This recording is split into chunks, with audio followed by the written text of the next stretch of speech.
Esse podcast faz parte da iniciativa O Podcast é Delas. Saiba mais em opodcastedelas.com.br.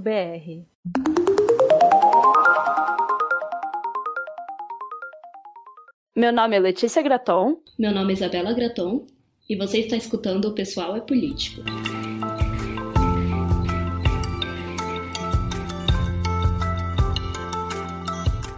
Olá, sejam bem-vindas a mais um episódio do Pessoal é Político. E hoje começamos um momento muito especial, porque a gente vai finalmente chegar na última parte do primeiro volume do Segundo Sexo. E esse é outro capítulo bem longo e bem denso, com muito conteúdo, no qual a autora vai abordar vários assuntos diferentes. Então, já vamos avisar aqui que vai ser outro episódio longo, mas pelo menos os 2 outros capítulos dessa parte são mais curtinhos. Ou pelo menos, acho que o último, né? O próximo acho que ainda é um pouquinho longo, mas o último é um pouquinho mais tranquilo. É um pouquinho longo, mas menos longo que esse, assim. Esse aqui tá cheio de coisa, gente. Vai realmente falar de muita coisa. Cheio de coisa. Mas olha só, a gente finalmente chegou na última parte, gente. Quem imaginou que esse dia chegaria, entendeu? E, cara, né?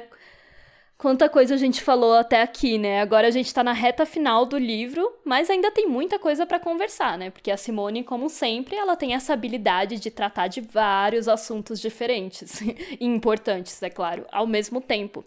Sem deixar nada de fora, né? Porque por que a gente diz que essa é, tipo, a bíblia do feminismo? Por causa disso, gente. Tem literalmente todos os assuntos inimagináveis, assim, do mundo neste livro. A mulher manda bem, cara. A mulher manda bem. Exato. E como sempre, são assuntos que são muito relevantes. Então não tem nem como a gente dizer, vamos falar dessa parte do capítulo, mas essa não é tão importante, sabe? Tipo, na verdade, tipo, todo o capítulo é muito relevante.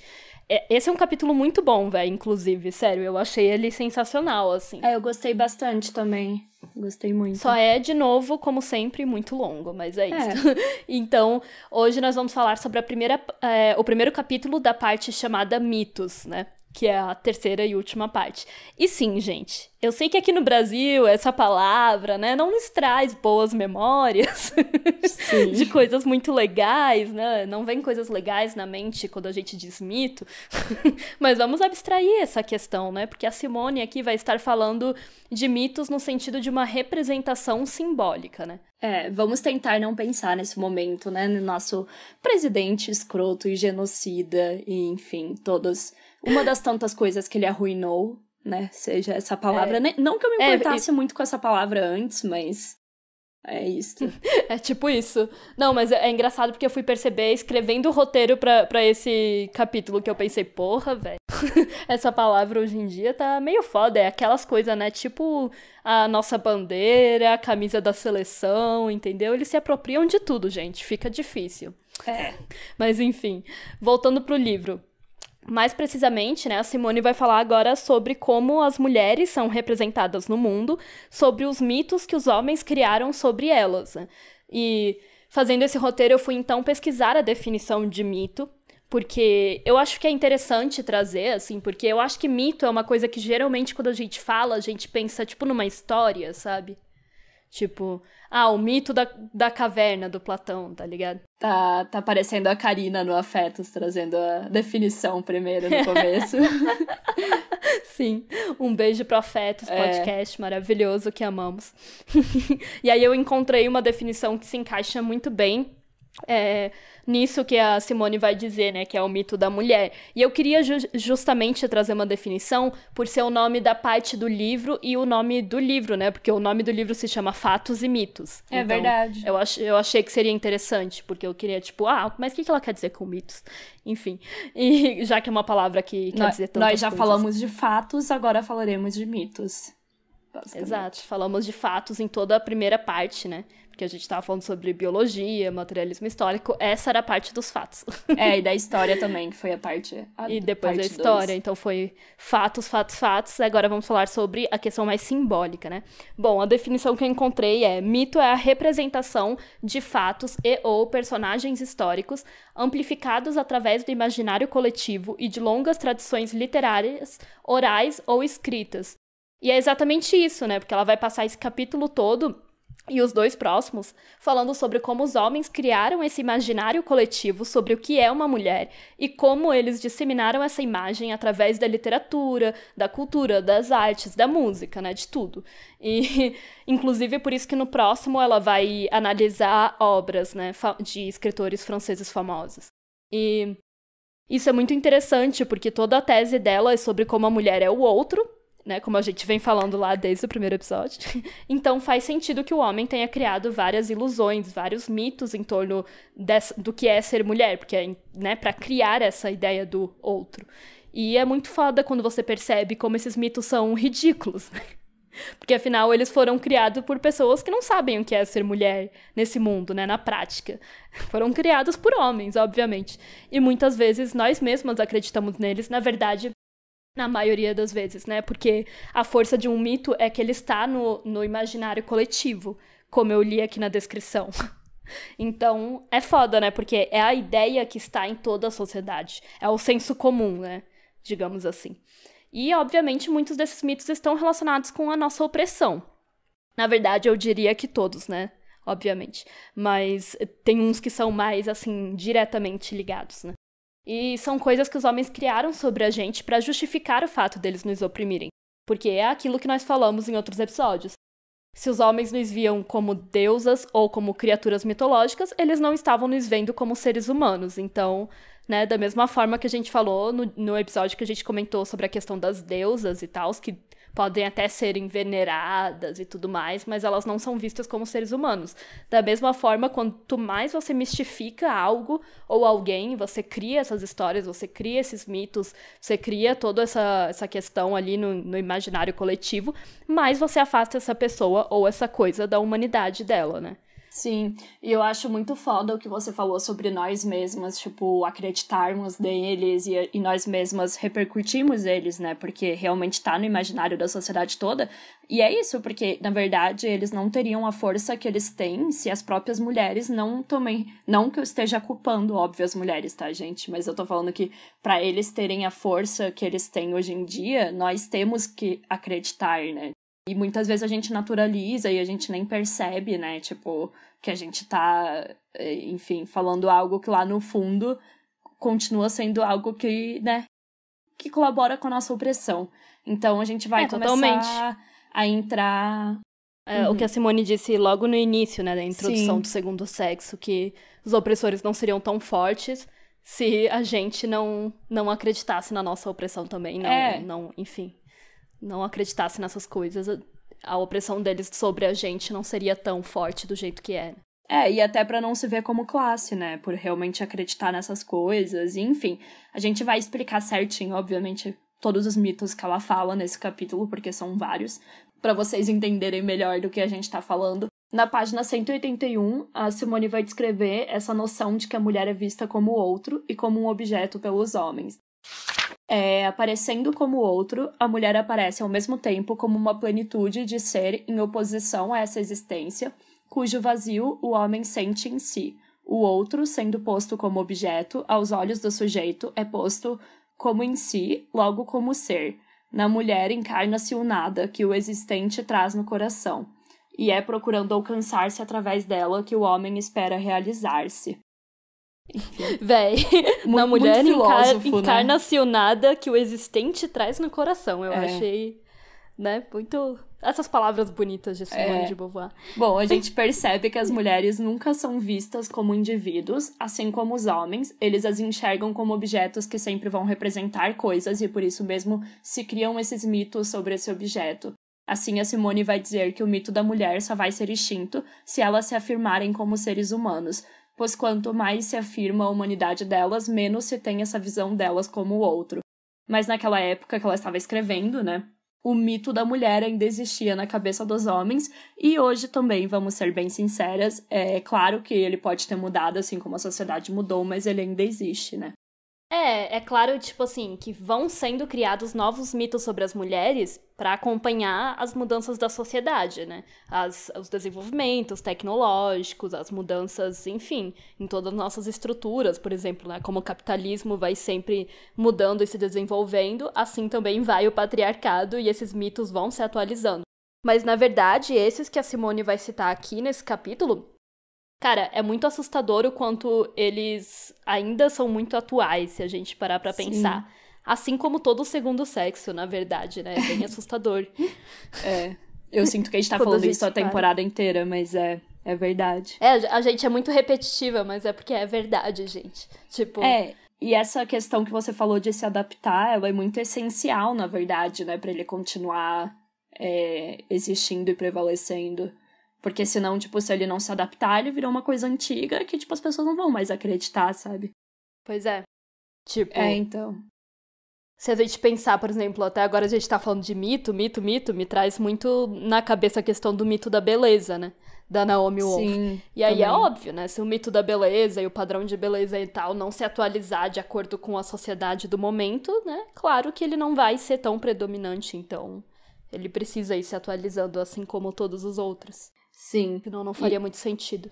E é bem interessante, porque daí a autora vai explicar que as mulheres não criaram um mito viril para refletir seus projetos nele, porque elas não se colocaram como sujeitos, e para se criar um mito é necessário que o sujeito projete suas esperanças e temores em algo transcendente, tipo em um deus ou uma deusa ou alguma coisa. E as mulheres, como não se veem enquanto indivíduos, elas não fizeram essa mistificação dos homens, o que faz muito sentido quando você para pensar também em como nós mulheres temos uma capacidade muito maior de entender e acolher os homens, mesmo eles sendo tão diferentes da gente, enfim, diferentes pra não dizer, né, quando eles são escrotos com a gente, mas no geral, pelo menos, diferente. E assim, é muito foda você pensar isso, porque realmente é tipo, não tem, é óbvio que existem padrões pros homens seguirem, tipo, enfim, né, padrões de beleza e tudo mais, eu não tô dizendo que eles não têm isso, mas assim, né, não foram as mulheres que criaram eles.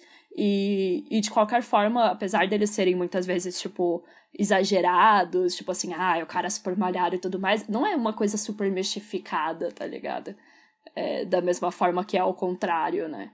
Então... se você parar pra pensar, né, é aquela coisa bem básica que a Simone tá pautando, né, essa simetria que existe entre o sujeito homem e o sujeito mulher, que não se vê como um sujeito, né, desde a primeira página desse livro.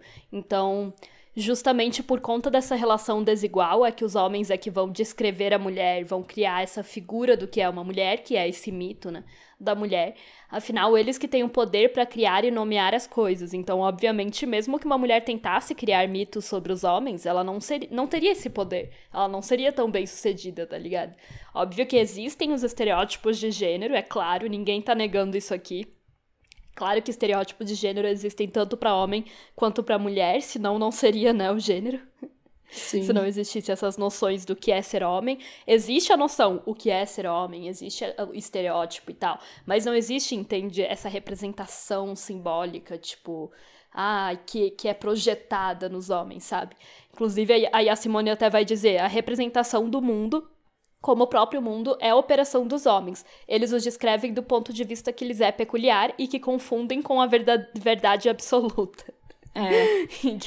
que eu achei muito bom. É tipo exatamente isso. Como os homens, eles estão descrevendo o mundo. E aí, pra eles, isso é a verdade absoluta, né? Porque é aquilo que a gente sempre diz, e que a Simone sempre diz, o homem é o ser universal, né? Do nosso mundo.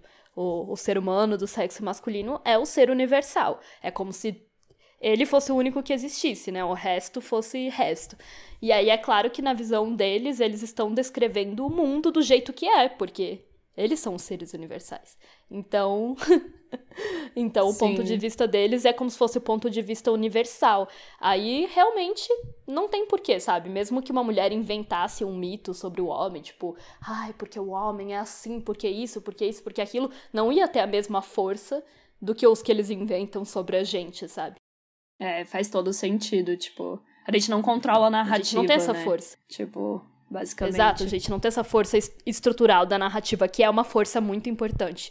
Como ela disse, a força de nomear as coisas, a força de criar as de coisas, definir o que, é uma que vai coisa ser o muito quê, né? importante. Tipo, realmente... exato. E é exatamente, assim, eles acham que a visão deles é a verdade absoluta. Afinal, eles são considerados os seres humanos universais. Aí, enfim, obviamente, a gente sempre fazendo recorte quando a gente tá falando do ser humano universal é o homem branco, etc, etc. Mas, enfim, vocês entenderam. E aí criam essas ideias, né, sobre o que é uma mulher, que parece que os caras sabem mais do que a gente, né, sobre a nossa própria realidade, como ela deve ser representada e o que a gente deve esperar dela. E toda essa criação do mito da mulher gera aquela falácia que repercute até hoje sobre as mulheres serem difíceis, indecifráveis, seres super misteriosos que ninguém nunca entende, que, né, pra mim é mais do que óbvio que, na verdade, é uma falácia que existe pra justificar não precisar entender, né? Nossa, sim, velho. Eu acho que a gente até já comentou sobre isso aqui em algum outro episódio, mas, cara, isso me irrita muito, muito, esse senso comum de que as mulheres são seres muito difíceis de interpretar, muito complexas, muito complicadas, porque aí entra naquelas coisas bem problemáticas, né? Tipo, homens, quando a sua mulher diz sim, ela quer dizer não, e todas essas coisas ridículas que nos pintam como seres muito difíceis, misteriosos, que os homens têm que aprender a interpretar, têm que aprender a fazer a falar a nossa língua, sabe? Tipo, a nos interpretar, a nos traduzir, sendo que, tipo, queridos, que tal vocês ouvirem o que a gente tá falando, sabe? Tipo, em vez de ler artigos ridículos sobre, o que essa mulher quis dizer quando ela falou isso? O que essa mulher quis dizer quando ela agiu dessa forma, sabe? Tipo, enfim, isso me irrita demais, cara. Gente, sério, a Simone vai falar ali do autor Kierkegaard, que eu não sei como se pronuncia, porque deve ser tipo sueco. Sim, Enfim. Verdade, acho que é sueco. E ele fala que a mulher é um ser muito complexo, estranho e complicado, mas enfim, né, isso é um autor antigo, mas essa noção existe até hoje, até de formas meio, entre aspas, sutis, tipo, na cultura pop, assim, tipo, nas novelas e nos filmes e nos seriados, tipo... quantas vezes você já não viu isso, né, numa comédia romântica? Aquela coisa bem clássica da piadinha de tipo, ela disse isso, mas ela quer dizer aquilo, não sei o que lá. Tipo, porque mulheres são assim, blá blá blá blá blá. Ou, a mulher falou tal coisa, na verdade ela quer dizer tal coisa, porque todo mundo sabe que, na verdade, quando elas dizem isso, elas querem dizer isso. Sim, eu odeio isso. Horrível. Enfim, sério, se vocês for um dos poucos homens que nos ouve, saibam que tudo isso é baboseira e que se você quer saber o que uma mulher quer dizer, pergunte pra ela, né? Converse com ela e trate ela como um ser humano. Devia ser tão óbvio, Inclusive, né? é muito problemático, sabe? Porque se você parar pra pensar, por exemplo, em questões de consentimento e tal, é muito problemático você ensinar pra um homem que quando uma mulher diz sim, ela quer dizer não, sabe? Tipo... Sim, com certeza, não, com certeza absoluta. Por isso que eu digo que por mais bobinho que seja, que às vezes é só uma piada, não sei o que lá, isso tá pautado em algo enraizado muito pior, tá ligado? Tipo, você ensinar meninos, tipo, né, os meninos crescerem sempre ouvindo falar que, quando uma mulher diz tal coisa, na verdade, ela pode estar querendo dizer outra coisa. Tipo, isso cria uma dúvida na cabeça deles de, eu nunca vou entender o que elas querem falar, então, assim, eles nem precisam tentar, sabe? Exato. Tipo, exato. É bizarro. Isso cara, e o que passa de ideia, né, pra meninos jovens, enfim. Enfim, muito problemático. Mas então, na página 183, a Simone vai explicar mais sobre essa questão, né, da mulher ser o outro e ser vista pelo homem, né, através de todos esses mitos. Ela diz: isso decorre do fato de que ela não é considerada positivamente, tal qual é para si, mas negativamente, tal qual se apresenta ao homem. Pois, se há outro, ela continua, contudo, sempre definida como outro. E sua ambiguidade é a da própria ideia do outro, é a da condição humana enquanto se define na sua relação com o outro. Já se disse, o outro é o mal, mas, necessário ao bem, retorna ao bem. É por ele que ascendo ao todo, mas é por ele que me separo do todo. É a porta do infinito e a medida de minha finidade. É por isso que a mulher não encarna nenhum conceito imoto. Através dela, realiza-se sem cessar a passagem da esperança ao malogro, do ódio ao amor, do bem ao mal, do bem ao bem. Sob qualquer aspecto que se considere, é essa ambivalência que impressiona primeiramente. E aí, ou seja, né, a mulher é vista como várias coisas, mas não como um ser humano completo. E aí agora a gente vai entrar de forma mais aprofundada em alguns desses mitos, né, sobre ela, dos mitos que a Simone vai trazer. Mas eu acho interessante porque logo aqui no início ela já fala dessa ambivalência, né, dessa ambiguidade que é a figura da mulher a figura do outro. Porque por mais que, tipo, você acha, não, a mulher é sempre tida como pior do que o homem, como ruim, nem sempre, sabe? Em alguns momentos ela vai ser reverenciada como deusa, como, enfim, como Virgem Maria, como a mãe, como não sei o que lá. Em outros ela vai ser vista como a pior coisa do mundo, como super horrível, como bruxa, como nojenta, como demoníaca e tal. Mas é isso, todo esse capítulo ela vai falando sobre essa ambiguidade que tem. E eu acho que justamente essa ambiguidade é uma coisa que faz a gente ter tanta dificuldade também de entender às vezes, sabe? Porque, tipo, muitas mulheres acabam acreditando, tipo, não, mas isso é bom pra mim, sabe? Tipo, enfim, realmente é uma questão muito complicada. Porque é exatamente essa questão de, às vezes, a gente ser adorada como deusas, como, maravilhosas, não sei o que lá, e às vezes repudiadas como a pior pessoa do mundo, a pior coisa do mundo, mas de qualquer forma a gente é sempre o outro e não um ser humano, né? E a gente vai mostrar isso agora, falando sobre os mitos. Bom, então começando assim a nossa listinha de mitos aqui que vamos falar hoje. O primeiro que nós comentamos já em outros episódios também, então se você já ouviu, não vai ser uma surpresa para você. É a relação entre a mulher e a natureza, né? Entende-se que a mulher está mais ligada à natureza do que o homem. Assim como eles têm sentimentos ambivalentes com relação à natureza, eles têm sentimentos ambivalentes com relação à mulher, que era um pouquinho do que a Isabela já estava falando, né? Dessa dualidade. Ele quer explorar a natureza, mas ela o esmaga. Ele nasce da natureza, mas também quer dominá-la. Muitas vezes nos referimos à natureza como mãe, até por conta da relação entre a fecundidade da terra e da mulher. Por outro lado, temos uma crescente racionalização do mundo e do corpo, que é bem interessante, tipo, se alguém tá procurando alguma referência sobre, né, eu trouxe uma partezinha do Caliban e a Bruxa, que a Silvia Federici vai falar sobre isso. A gente já recomendou muito aqui o Caliban e a Bruxa, então não vou nem passar muito tempo falando sobre, né, mas essa questão da racionalização do corpo, eu peguei uma partezinha que é da página 252, que ela vai falar, né, da filosofia mecanicista, onde se percebe um novo espírito burguês que calcula, classifica, faz distinções e degrada o corpo para racionalizar suas faculdades, o que aponta não apenas para a intensificação de sua sujeição, mas também para a maximização de sua utilidade social. Longe de renunciar ao corpo, os teóricos mecanicistas tratavam de conceituá-lo de tal forma que suas operações se fizessem inteligíveis e controláveis. Daí vem o orgulho com que Descartes insiste que esta máquina é apenas um automato robô e que sua morte não deve mais ser lamentada do que a quebra de uma ferramenta. Ou seja, enfim, só trouxe esse pequeno trechinho para contextualizar o que seria essa racionalização do mundo e do corpo, né? Que seria quando os seres humanos começaram a ver o corpo meio que como uma máquina, mais como um robô, mais pelas suas funções físicas, e da mesma forma o mundo também, né, onde começou a se perseguir, enfim, todo tipo de crença pagã, né, como eles vão chamar, e tudo que era utilizado antes para explicar as coisas, e passou a ser tudo tipo ciência, ciência, ciência. E assim cria-se o mito de que as mulheres permitem aos homens desse mundo super-racional manter um contato com a natureza e o divino, e as mulheres são dominadas pelos homens da mesma forma que as terras. Na página 193 e 194, a Simone vai dizer: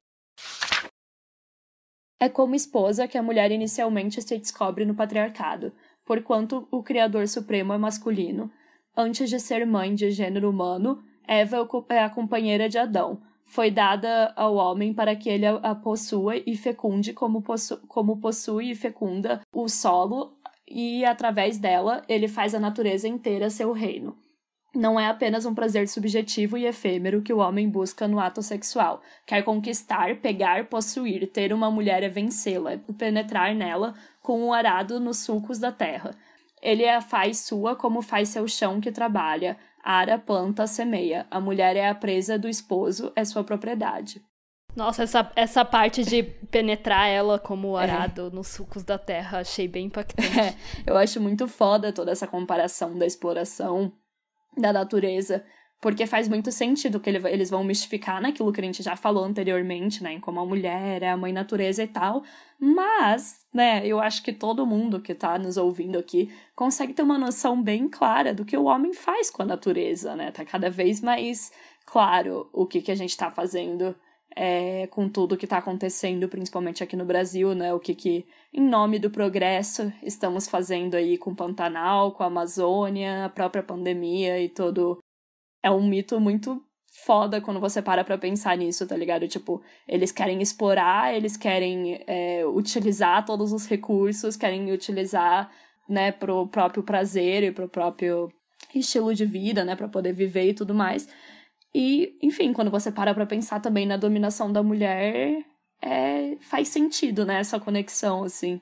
E o quanto que essa dominação da natureza e exploração da natureza é masculina também, né? Tipo, é um pouco do que a gente chegou até a falar na nossa participação lá no Filosofia de Boteco, tipo, a gente tá onde a gente tá hoje como humanidade porque quem domina as coisas são os homens, tá ligado? Tipo, enfim, por vários motivos, mas esse é um deles. A gente nunca viu o que seria um mundo dominado por mulheres. Será que a gente estaria no mesmo nível de colapso mundial, global, ambiental, da natureza, ambiental, exato. Do jeito que o Pantanal tá no momento. Mas essa é só uma provocação minha, tá, gente? Porque eu li essa questão do mito aí que a Simone vai trazer, que sempre existiu muito essa conexão e é muito forte até hoje, né, da mulher como natureza e tal. E aí realmente faz você pensar nisso, sabe? Tipo, se a gente for ver o geral das coisas, né, quem tá ganhando com a exploração da natureza, obviamente é a burguesia, tipo, sei lá, vamos pegar aqui no Brasil, né, o governo, a burguesia e tal, que é em grande parte masculina, né, vamos combinar. Quem são os latifundiários, os ruralistas, grande parte masculina, é claro. Sim. Bom, e trazendo para essa questão da fecundação, né, que você até comentou sobre como... arar a terra, enfim, a mesma coisa que penetrar a mulher, enfim, a mesma representação. Agora ela vai falar também de um outro mito, que é muito importante, que é o da maternidade, e mais precisamente do horror que os homens sentem da maternidade.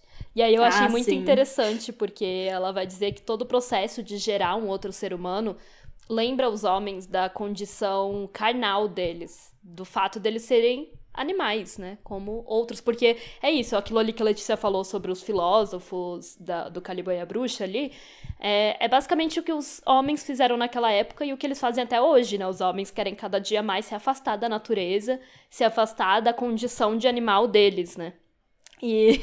E assim, obviamente isso é bem mais filosófico do que eu já pensei, essa forma que a Simone coloca, né? Mas eu já tinha pensado em como, muito, né? Enfim, claro, várias feministas comentam sobre como os homens têm esse nojo da maternidade, essa repulsa, de certa forma, né? E de qualquer coisa relacionada à biologia feminina, tipo menstruação, enfim, maternidade, todo o processo de gerar um filho, assim, eles têm muito... Ou eles têm, tipo, nojo e horror, realmente, ou eles só têm indiferença, sabe? Tipo, eles não querem nem saber como é um processo de um parto e tal, porque eles não vão passar por isso, obviamente, né? Então, foda-se. Mas eu acho interessante essa visão dela, tipo, de filosófica, de que é, tipo... lembra os homens de que eles são seres humanos, de que eles são... animais, né, na verdade, porque o ser humano, ele gosta de se ver como uma coisa à parte, né, da natureza, como muito diferente dos outros animais e tal. Sim, e eu também nunca tinha pensado por esse lado mais filosófico, assim, isso realmente foi uma surpresa pra mim, porque pra mim era só aquela coisa, do nojinho relacionado à biologia feminina. Inclusive, é engraçado que a gente tá gravando hoje, e ontem eu tava vendo o episódio de Marvelous Miss Maisel, que ela é expulsa do palco por falar que a amiga dela teve um filho, tá ligado? Aquele episódio. Sim. E... Pra quem não sabe, é uma série que a gente já citou aqui anteriormente, daí no episódio que a gente citou, se você voltar alguns episódios atrás, a Isabela falou, você tem que começar a ver, Letícia, e daí eu comecei a ver, e eu tô amando, e aí eu terminei a 2ª temporada ontem, e ela é uma comediante, e cara, ela fala das coisas da vida dela, e ela é uma mulher, né, nos anos 50, e aí ela só menciona, assim, tipo, ela tá no palco, daí ela fala, porque minha melhor amiga teve um bebê, eu fui visitar, e não sei o que lá, tipo, cara, ela não tá falando nada demais, e daí o cara simplesmente expulsa ela do palco e fala que ela não pode falar sobre a amiga dela ter um bebê, porque onde já se viu falar sobre maternidade, que nojento, não sei o que lá, tipo... Enfim. Sim, é exatamente isso, né? que eu acho bem foda de se pensar, né? Como a gente disse, claro que a Simone vai trazer uma visão mais filosófica da coisa. Ela vai pontuar que a maternidade lembra o homem de que ele é humano, que ele nasceu e pode morrer. E que ele é uma pessoa que possui um corpo limitado, que vai, obviamente, algum dia morrer, né? Um dia ele vai falecer. Faz sentido essa conexão, mas eu achei legal porque realmente eu nunca tinha pensado nisso, sobre como a criação de uma vida te lembra da morte, tá ligado? Porque, tipo, se e você na verdade, tudo no parto de hoje em dia, que é feito, tipo, no hospital e todo esterilizado, na verdade, ele vai ao contrário disso, né? Tipo, a posição que as mulheres parem hoje em dia, que não é mais aquela forma, enfim, tipo, por exemplo, não é de 4, não é de cócoras, que é aquela forma mais, entre aspas, animalesca, parece que, tipo, também é pra nos afastar disso, né? É bem bizarro. Pois é. Eu gosto muito da cena do The Handmaid's Tale, que não vou dizer quem, mas enfim, acho que é da terceira temporada ou da segunda, que tem o parto, e ela, tipo, nossa, é uma cena muito animalesca, assim, tipo, a forma que ela grita, a posição que ela tá, tipo, de 4, assim, e, tipo, e ela tá sozinha, né, e, tipo, nossa, aquela cena pra mim é muito foda. Enfim, esse medo da maternidade, então, né, ele fica claro quando a gente pensa que os homens têm medo das mulheres no geral, porque é isso que a Simone está pontuando, né? A mulher lembra ao homem que ele é humano, que ele é um animal, e esse horror à animalidade ele projeta na mulher. E sabe outra coisa que eu fiquei pensando também? Eu lembrei que quando você falou do seu TCC, né, que era sobre pornografia, tinha muita pornografia com mulher grávida também, pelo que você tinha me contado. A Isabela se aventurou aí, coitada, em analisar filmes pornográficos, e aí eu queria saber o que você fala sobre isso, porque pra mim tem muito a ver também com essa questão meio bizarra que eles têm com a gravidez, tipo, tanto de ter repúdio, quanto de, tipo, isso meio que despertar um fetiche, né? Enfim. Então, não, mas assim, eu não quis dizer que eu vi pornôs, tipo, com mulheres grávidas, eu acho que existe, com certeza, tipo, de uma espécie de fetiche, porque eu já vi a Gayle Dines falando, se eu não me engano, inclusive disso, que tem homens que têm fetiche de ver pornô com mulher grávida. Tem de tudo, né? Mas o que eu vi quando eu tava fazendo meu TCC era eu via muita propaganda daquelas, tipo assim, você tá num site pornô e do lado fica, tipo, uma propaganda, tipo, de um site, tipo, que você pode jogar de, tipo, criar a sua bonequinha, criar o seu bonequinho, e aí é, tipo... Uau, adorável. Estupre essa mulher, sabe? Tipo, muito adorável. E aí tem várias vezes que era, tipo, falando, e engravide ela, e o que rolava muito também nos pornôs era uma espécie realmente de fetiche com engravidar a mulher, tá ligado? Do cara falar, tipo, não, tipo, vou te engravidar. Tipo, obviamente eles nunca estão usando camisinha, né? Então, aquele fetiche do, tipo, vou gozar dentro de você pra te engravidar, sabe? Tipo, e eu achava isso bizarro, mas aí eu acho que tem mais a ver com a noção do, tipo, marcar território. Que é o que eu acho que a Simone vai falar depois com relação a tirar a virgindade de uma mulher também, né? Que a gente vai falar daqui a pouquinho da virgindade. Mas eu acho que essa questão deles era mais sobre, tipo... vou engravidar essa mulher para, tipo, marcá-la como minha e, tipo, colocar um bebê meu na barriga dela, tipo, porque eu sou o fodão. E eu até, inclusive, eu lembro, quando eu tava assistindo esses pornôs pra fazer meu TCC...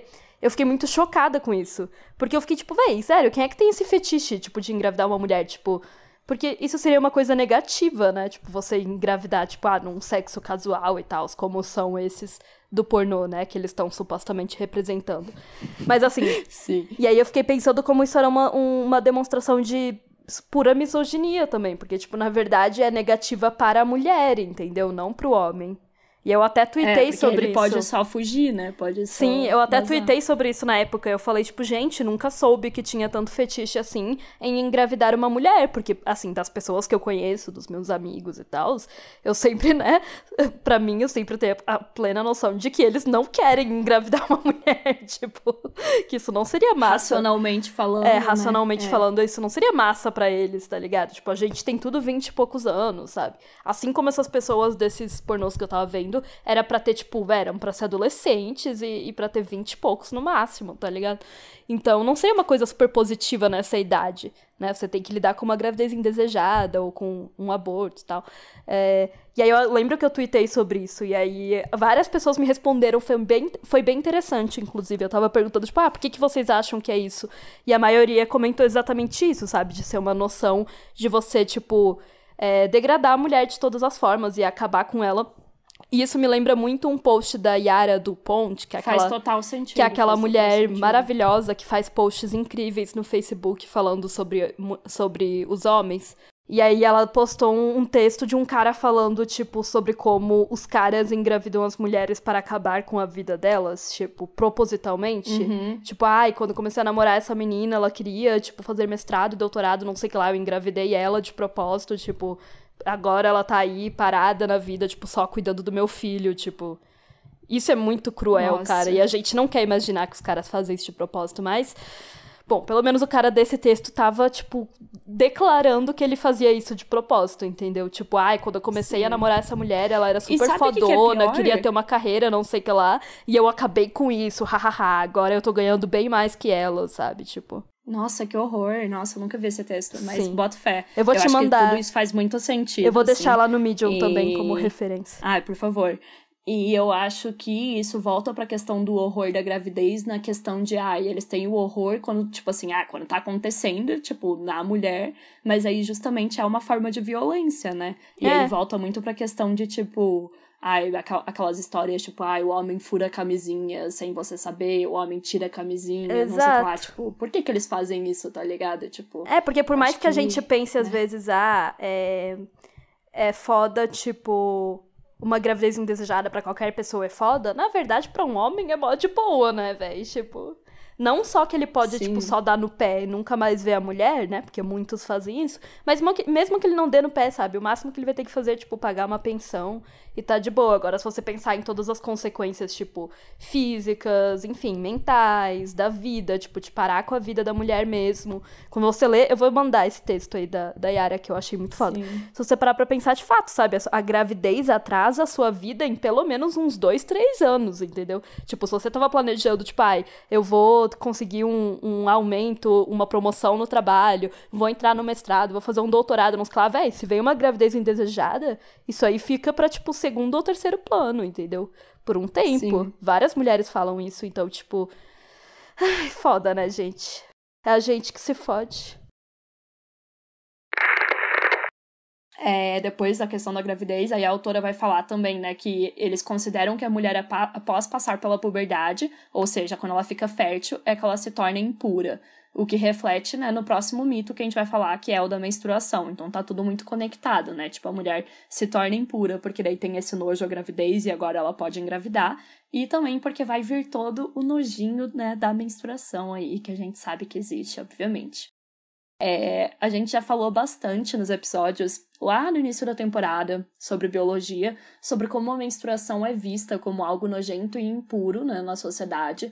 Inclusive, em algumas sociedades, as meninas e mulheres são impedidas de estudar ou até de participar de atividades sociais só porque estão menstruadas, o que, né, parece muito absurdo pra gente, mas a gente vê que esse mito de demonizar a menstruação ainda tá, tipo, muito, muito presente, não é tão distante assim e... Enfim, né? Eu acho que todas as mulheres sabem disso.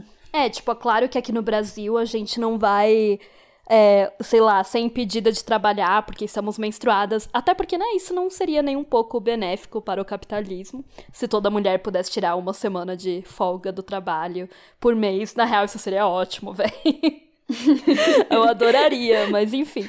Mas ainda existe... De novo, se o mundo fosse dominado por mulheres... Exato. Mas ainda existe essa noção no senso comum, né? De que menstruar é algo ruim e nojento. Muitas meninas têm vergonha de mostrar que estão menstruadas.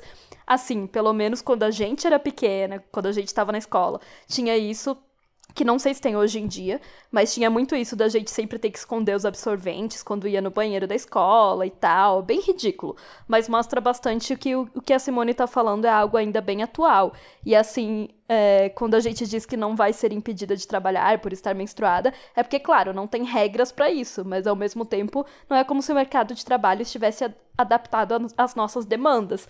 Por exemplo, em várias empresas, se você rende menos porque tá, sei lá, morrendo de cólica, não necessariamente seus chefes vão entender. É algo bem subjetivo, né? Se eles forem legais, podem até te dar o dia de folga. Mas com certeza não pensam nisso na hora de cobrar resultados e horários. E, tipo, Isso é uma coisa bem foda, porque tem mulheres que têm menstruações muito, muito ruins, sabe? Tipo, eu e a Letícia não somos parâmetros pra isso, porque a gente tem menstruações... Eu sou abençoada por Deus. A da Letícia é 100% de boas, e eu tenho cólica, mas assim, não é uma cólica que me impede de viver, sabe? Mas eu já ouvi histórias de mulheres que ficam, tipo, com enxaqueca, vomitam, tem um monte de problema, e você não pode simplesmente falar pro seu chefe, né? Tipo, pô, tô com enxaqueca. Tipo, claro, você pode pegar um atestado e tal, mas é tudo uma burocracia, bem mais complicado. Não é uma coisa que eles entendem 100%.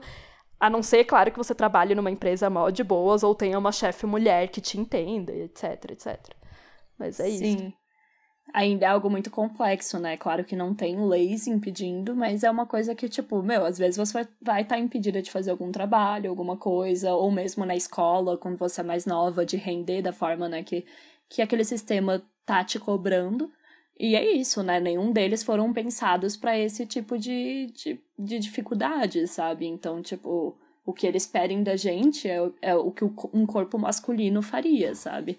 E, obviamente, voltando com certeza para aquela questão de mecanização dos corpos e, nem assim, né, tirando o masculino, muitas vezes até a exaustão, né, como muitas vezes acontece, então, enfim.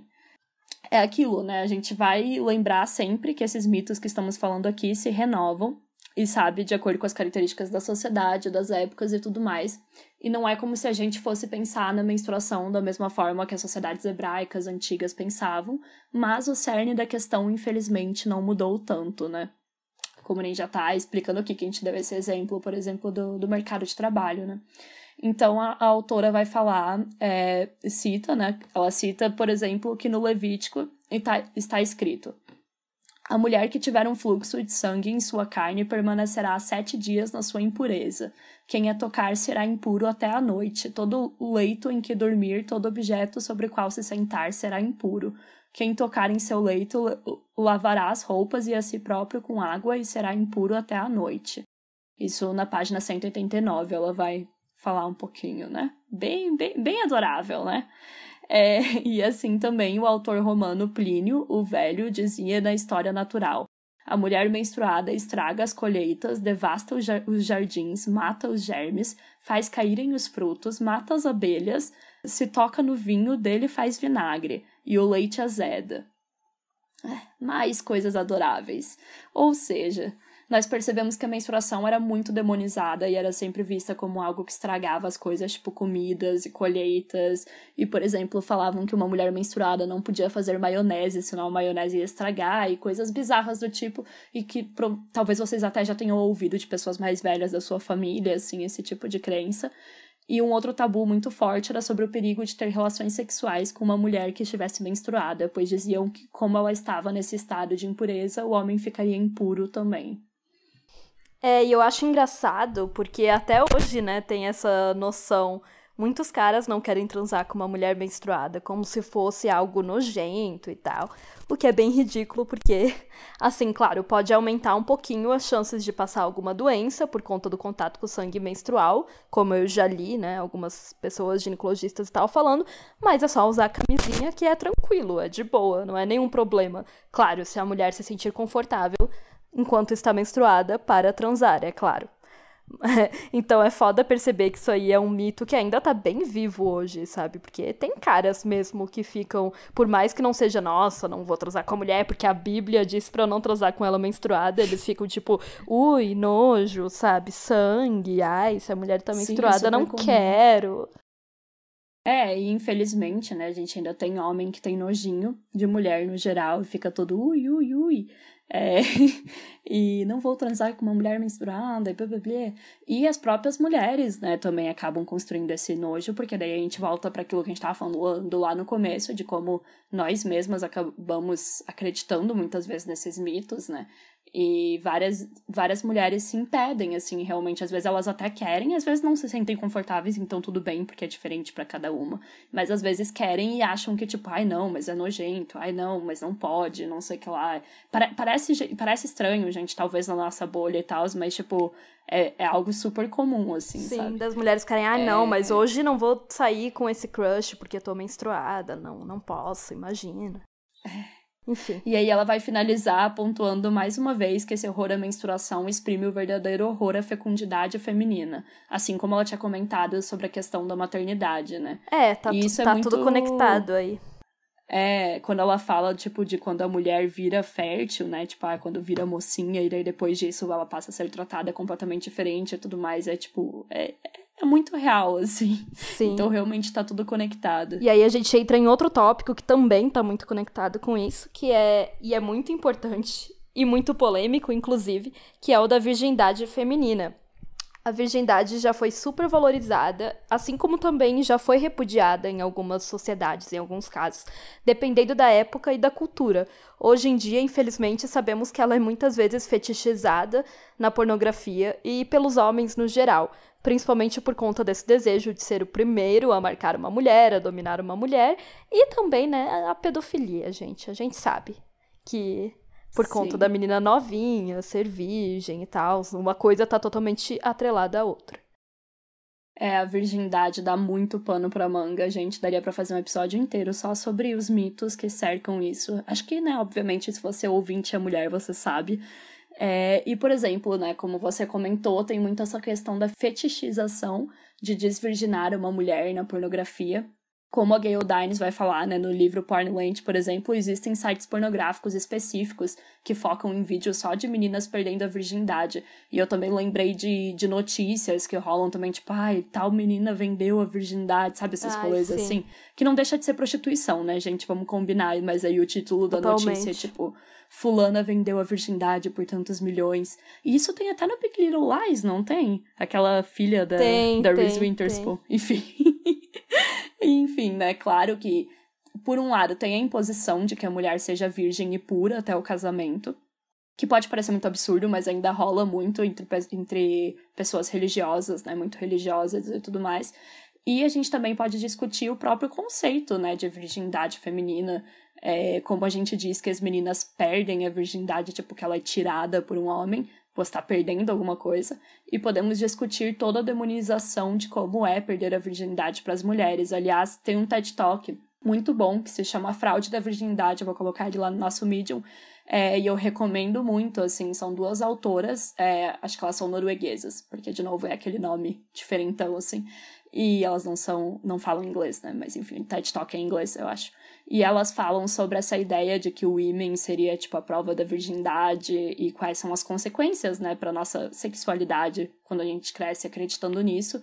E, enfim, quem quiser procurar, eu vou colocar lá no nosso Medium pra vocês verem depois, e é muito legal, assim, elas têm um livro que fala só sobre a questão da vagina e do ímen e tudo mais, e sobre como, tipo, isso é extremamente...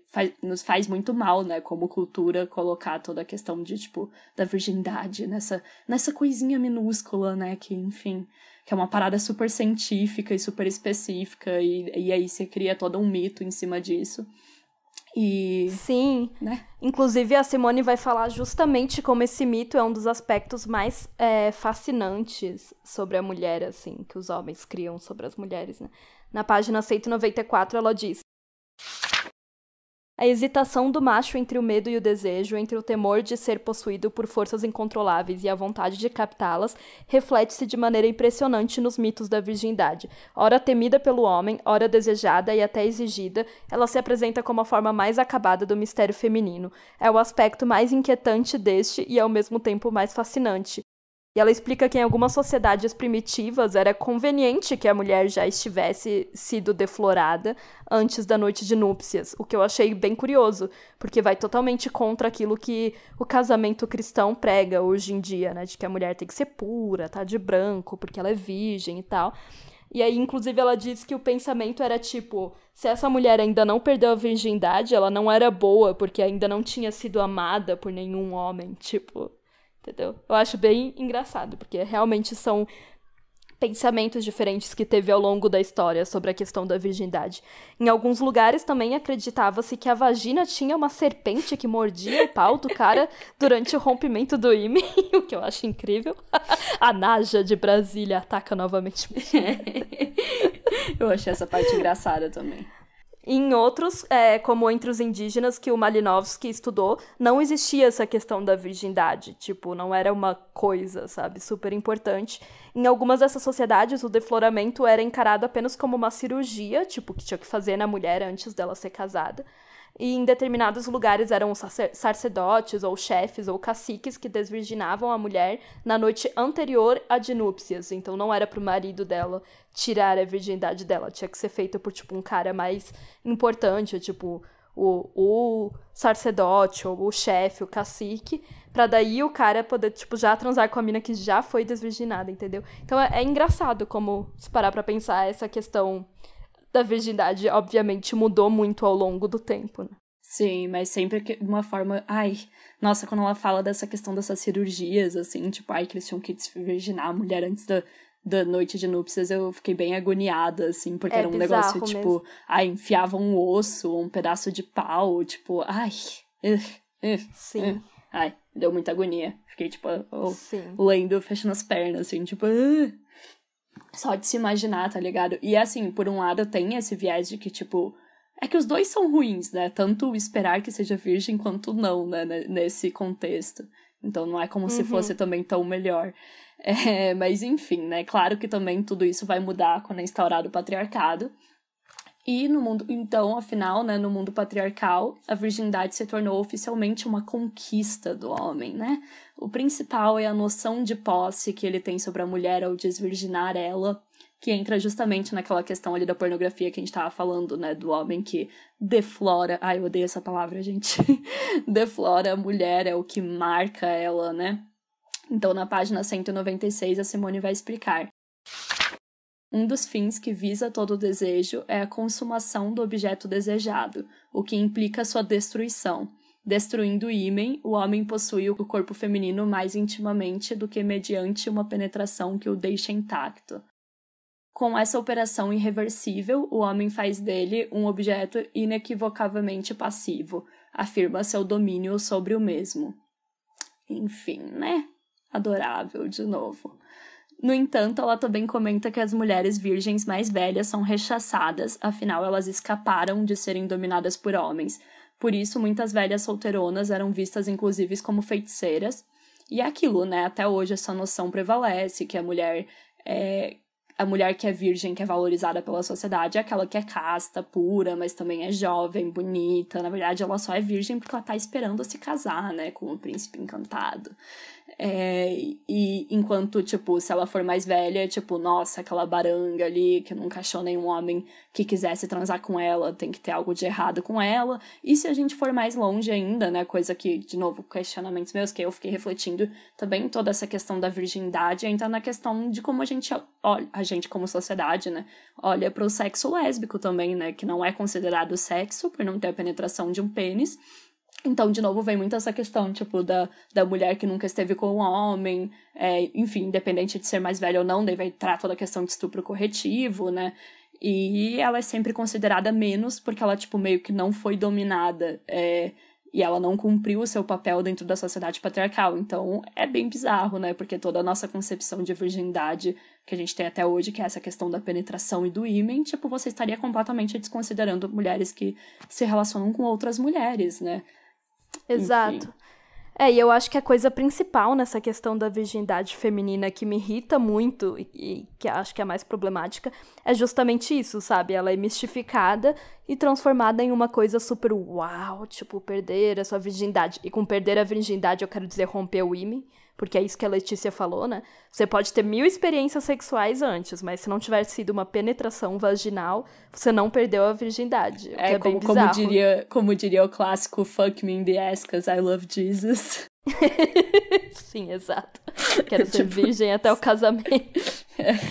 Então, é uma coisa super uau e tipo, ai, nossa, um acontecimento pra mulher perder a virgindade. Por isso mesmo, os mais religiosos acreditam que tem que ser depois do casamento. Mas mesmo quem não é religioso, assim, tipo, pelo menos na nossa época de escola, né? Não sei como é que tá hoje em dia, de novo. Como estão os jovens hoje em dia? Não sei. Não sei, não converso Além de estarem no TikTok, eu não faço a menor ideia. Você é jovem? Nos responda, jovem. Aí a gente sempre tinha aquela noção de que era algo que você deveria perder com o seu namorado, pelo menos, sabe? A gente nunca teve essa noção, porque assim, eu e a Letícia, nós não somos de uma família muito religiosa, então a gente nunca teve essa noção, nossa, só depois do casamento. Mas tinha, sim, essa questão de que a gente não poderia perder com qualquer um, entre aspas. Você tinha que ser, né, porque senão você seria uma grande puta. E aí, além disso, era sempre um evento, né, porque todo mundo dizia que ia doer, que seria difícil, que ia sangrar. Ou seja, colocava terror na cabeça das meninas, né. Enquanto isso, pros meninos é bem foda-se perder a virgindade. Tipo, claro que é necessário, porque ele tem que ser o comedor, o fodão, mas não é, tipo, um grande evento que vai marcar a vida dele, sabe, como vendem pras mulheres. Eu lembro muito, tipo, das Caprichos e tal, sabe? Falando sempre isso, tipo, ai, como é a primeira vez? Ai, não sei quantas meninas nos falaram como foi a primeira vez dela, enquanto, tipo, pros caras é super foda-se, sabe? Eles nunca vão ler uma matéria desse tipo. Ai, tal cara falou como foi perder a virgindade pra ele. Tipo, é só uma coisa que eles fazem. E a própria cultura, né? Tipo, é muito isso que você falou. A gente não tinha na nossa cabeça, tipo, ai, que precisa ser depois do casamento, mas eu lembro de ter muito na minha cabeça de que, tipo, ai, precisa ser com um namoradinho e tudo mais. Que, tipo, por um lado eu entendo a questão de, ser alguém que você confia e tal, mas é óbvio que hoje eu sei que isso não é verdade, que não precisa ser um namoradinho, mas é uma noção bem, né, bem conservadora, assim, que a gente coloca na cabeça das meninas, porque, se for com um ficantezinho, se for com qualquer cara, você, tipo, não tem valor, e sempre se coloca muito essa questão do valor, assim, tipo, como se fosse mudar muita coisa Exato. na sua vida, sabe? E toda essa questão... todo o valor da mulher tá naquilo, né? E toda essa questão da dor e do sangue, cara, me incomoda tanto, tanto, tanto que as pessoas, tipo, que nem você falou, né, na Capricho falava muito disso, porque eu lembro muito dessas revistas e era normal, sabe? Era meio que pra isso que elas te preparavam, então você já normalizava isso na cabeça, tipo, na Capricho já falava, tipo, mas se doeu, mas como é que foi? Não sei o que lá. E tudo bem, eu entendo, tipo, tem um desconforto e tudo mais, porque é a primeira vez que você tá fazendo aquilo, mas, cara, é tão horrível você pensar que, tipo, a gente cria as meninas, e de novo, eu não tenho muito contato com as jovens de hoje em dia, eu espero que isso já tenha melhorado, mas pelo menos eu cresci tendo essa noção de que, vai ser uma experiência horrível, vai ser super desconfortável, vai doer pra caralho, e isso é normal, tá ligado? Tipo, você não pode reclamar. Aí você aceita isso. Você aceita, você não pode reclamar, e eu lembro certinho, tipo, a gente devia até, eu acho que tá lá em Joinville, nossas antigas Caprichos, a gente tinha várias, porque a gente assinava, mas até falava, tipo assim, das próximas vezes vai ficar melhor, tipo, gente, que horror. Horrível, A gente deveria normalizar que, tipo, olha, vai ser meio desconfortável, claro, é estranho, você nunca fez isso, mas não é o fim do mundo, não vai ser horrível, tipo, se você estiver bem preparada, bem lubrificada, enfim, tiver feito, entre aspas, preliminares e tal, não é pra ser tão ruim assim quanto falam, sabe?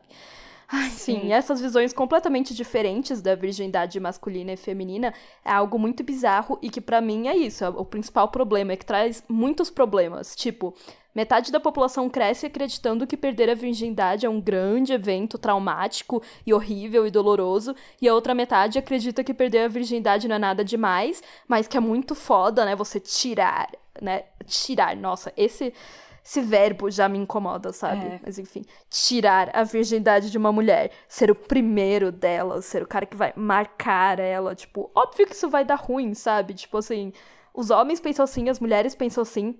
De novo, estamos falando só num contexto heterossexual agora, porque, né, sexo entre mulheres nem consideram que é perder sua virgindade, que é ridículo. Exatamente.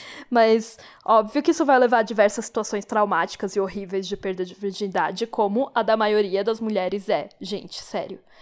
A maioria das mulheres ou é ruim, tipo, nossa, foi horrível, não foi agradável, não sei o que lá, ou é totalmente traumática, tipo, fui abusada, e aquela minoria vai ser tipo, não, eu gostei, foi de boa, foi tranquilo, foi com um namoradinho, não sei o que lá, e tipo, foi confortável. E da minoria vai ser tipo, nossa, foi muito bom, até gozei. Pois é, convenhamos, né? Porque eu já ouvi isso, mas é muito raro. E o ideal seria... Já ouvi de uma amiga, tipo, que na primeira vez ela já gozou, mas tipo assim, a única no universo, eu acho, sabe? Bom, depois a Simone vai entrar em um outro mito que tá muito conectado com aquilo que ela comentou antes, né, dos homens verem na mulher a representação da sua mortalidade. Ela vai falar, então, do mito da beleza. E quando eu tava fazendo esse roteiro foi que eu percebi que eu tinha feito sem querer uma alusão ao maravilhoso livro da Naomi Wolf. E que eu tinha colocado essas palavras dessa forma. Mas enfim, não foi muito intencional. Mas, como sempre, a gente recomenda, né? Então, quem não leu ainda, galera, vai ler. Seguindo essa lógica de que o homem tem medo da sua mortalidade, ele tem medo de morrer, né? Ele tem medo de se ver como aquele animal. Então ele quer que a mulher encarne a vida, por isso vai querer que ela encarne a mocidade e a saúde. E aí eu acho bem interessante, porque a Simone vai pontuar que, embora o padrão de beleza mude de sociedade para sociedade e de época para época, tem uma coisa que sempre permanece. Os homens querem que o corpo da mulher possua características inertes e passivas como um objeto, porque a mulher deve ser possuída. E quando nós analisamos aquelas coisas ditas femininas, que colocam a mulher dentro de padrões de beleza, de fato, todas imobilizam a mulher de alguma forma. Deixam ela fraca, fazem ela machucar seu corpo e ficar sempre em um estado de desconforto. Aqui entram, né, os clássicos: salto alto, roupas ajustadas, né, roupas justas, maquiagem, depilação, etc. Tudo isso é uma coisa que nos prejudica e nos deixa muito mais inertes, realmente, como um objeto, sabe? Sim, e é muito, muito foda pra mim ver uma autora falar isso em 1949, gente. Porque, assim, até hoje em dia tem gente que acha absurdo nós, mulheres feministas, né, problematizarem esses rituais horríveis de beleza, porque, é a escolha da mulher, ou porque, eu ressignifiquei isso, então agora é outra coisa, sendo que nada disso muda o fato de que o padrão de beleza é todo centrado em dor e desconforto, em fazer a mulher ficar completamente desconfortável, sabe? Por mais que você individualmente não se incomode com essa realidade, tipo, pra mim não dói tanto, etc, etc., a gente nem tá entrando em toda a questão das indústrias que lucram com isso, que a Naomi Wolf vai entrar, né, no mito da beleza, porque isso daria todo um outro episódio, mas só o fato de que todos eles são pra, tipo, nos deixar imóveis como um objeto, nos deixar mal, enfim, né, nos deixar imóveis, nos deixar com dores e tudo mais, é muito triste. E é, tipo, muito foda, cara. Tipo, enfim, realmente... Se a Simone já tava falando isso em 1949, Sim. Imagina hoje também, né? Com todas as outras coisas que a gente já tem. E, por outro lado, se você parar pra pensar, a beleza dos homens, ela é relacionada com força, com agilidade, com coisas positivas pro corpo deles, né? Se a gente refletir um pouco. Por exemplo, um homem está dentro do padrão de beleza quando ele tem um corpo malhado, com muitos músculos, quando ele é forte, ágil e alto. Então, é interessante a gente pensar sobre como... O padrão de beleza, tipo, sim, é óbvio que ele é cruel para homens e para mulheres, porque afinal de contas ele quer padronizar os corpos dos seres humanos, que obviamente são todos diferentes, né? Existem pessoas com tendências a serem mais gordas, outras a serem magras, mas tem um significado diferente para homens e para mulheres. Não estou falando que isso é ótimo, porque, claro, vão existir homens gordos e homens baixos que também vão se sentir mal. Enfim, homens que não estão dentro do padrão. Mas, pelo menos, o padrão valoriza eles, sabe? Enquanto o padrão pra gente nos deixa como aqueles objetozinhos que não tem que fazer nada, não tem que dançar, não tem que correr. Porque, né, quem é que vai dançar com aquele saltão gigantesco de 15 centímetros, velho? Eu aqui não. A gente falou também na primeira temporada sobre o enfaixamento de pés na China, né? Que se vocês não ouviram o episódio, voltem lá pra ouvir. Porque a Andrea Dworkin vai falar disso no Woman-Hating. E muitos anos atrás, então, né, fazia com que as mulheres mutilassem os pés e prejudicassem a mobilidade e tudo mais para serem femininas, né, na China. E, obviamente, esse é só um exemplo muito extremo, mas aqui no Ocidente a gente tem até hoje várias práticas de, enfim, mutilação, arrancar pelo, fazer várias cirurgias estéticas e várias coisas que prejudicam os corpos e dietas super restritivas. Enfim, né, a lista é grande, grande, grande, então... Por mais absurdo que pareça, né, a gente falar de enfaixamento de pés, não é tão absurdo assim quando você para pra pensar em outras coisas que são culturalmente aceitas. Porque é isso, né, esse padrão é imposto para prejudicar mulheres. E segundo a autora, também para torná-la em um ídolo. E através dessas mudanças na aparência da mulher, esses enfeites, e tudo mais, a natureza segue presente ali na imagem dela, mas agora é moldada de acordo com o desejo do homem. A mulher vai ser mais desejável ao homem, quanto mais ela representar a natureza escravizada, porque o homem procura na figura da mulher a exatidão de uma ideia. Quanto mais harmonizada for a sua imagem, menos ela parece uma figura natural. Isso me lembrou a harmonização facial. E se a gente parar pra pensar em todos os filtros do Instagram, nas imagens photoshopadas, nos procedimentos estéticos, tudo vai afastar as mulheres de uma imagem natural, né, de um ser humano, obviamente. Então faz muito sentido, porque o que a Simone tá falando aqui, sabe? Ela vai pontuar também que existe um paradoxo, que esse aqui é bem interessante, nós mulheres, a gente sabe disso, que o homem, ele quer aprender a mulher na natureza, mas ele exige que ela seja artificial ao mesmo tempo. Então ele fica indignado porque ele quer que a mulher seja ao mesmo tempo animal e planta.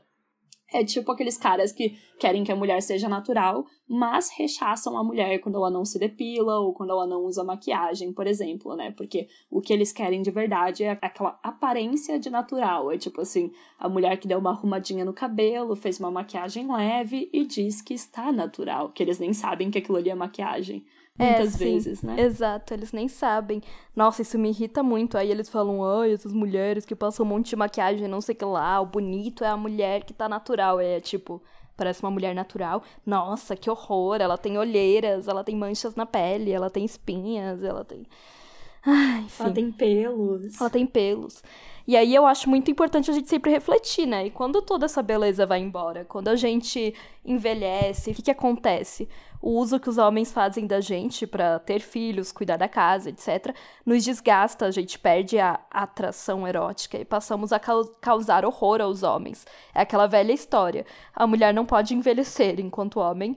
Obviamente, não importa quantos anos ele tem, ele é o galã, ele é o bonitão. Nós percebemos isso de forma bem explícita entre os famosos, mas mesmo nas nossas vidas dá pra notar isso nas pequenas coisas, né? Os homens não ficam tão preocupados assim com pintar as raízes dos cabelos, grisalhos. A mulher velha suscita ódio e medo.